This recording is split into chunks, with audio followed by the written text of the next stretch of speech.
গো পূজা কৰি একাংশই পূৰ্ণ লাভ কৰাৰ কাৰণে চেষ্টা কৰে আৰু একাংশই গোধনক কুৰবানী দি পূৰ্ণ লাভ কৰাৰ কাৰণে চেষ্টা কৰে আৰু আমি সকলোৱে এনে এটা বিষয় লৈ বিতৰ্ক কৰাটো মুঠেই ঠিক নহয় বুলি মই অনুভৱ কৰোঁ। আমি আগতেও যেতিয়া বিধানসভাত এই বিল আহিছিল তেতিয়া এটা কথা স্পষ্টভাৱে কৈছিলোঁ,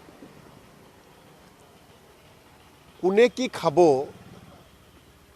খাদ্যৰ ওপৰত যাতে চৰকাৰে হস্তক্ষেপ নকৰে। অতীজৰে পৰা বিভিন্ন জাতি জনগোষ্ঠীয়ে নিজৰ নিজৰ যিটো খাদ্য অভ্যাস বা বিভিন্ন জলবায়ুৰ ওপৰতো নিৰ্ভৰ কৰি বিভিন্ন খাদ্যৰ তালিকা বিভিন্ন অঞ্চলভেদে পূৰ্বৰ বংশই চলি আহিছে। গতিকে সেই খাদ্যৰ ওপৰত বাধা আৰোপ কৰাটো মুঠেই সমীচীন নহয়। আৰু যোৱাকালি কেবিনেটে যি সিদ্ধান্ত ল'লে,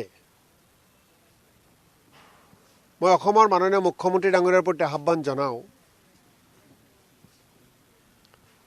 অসম ৰাজ্যখনক নিৰামিষ ৰাজ্য কৰাৰ কাৰণে আপোনালোকে সিদ্ধান্ত লওক।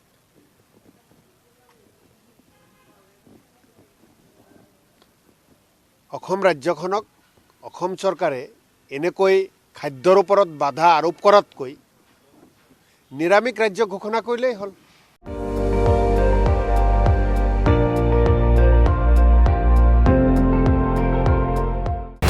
আপুনি চাই আছে ND24, সৰ্বশ্ৰেষ্ঠ নহয় সৰ্বোত্তমৰ দৌৰা।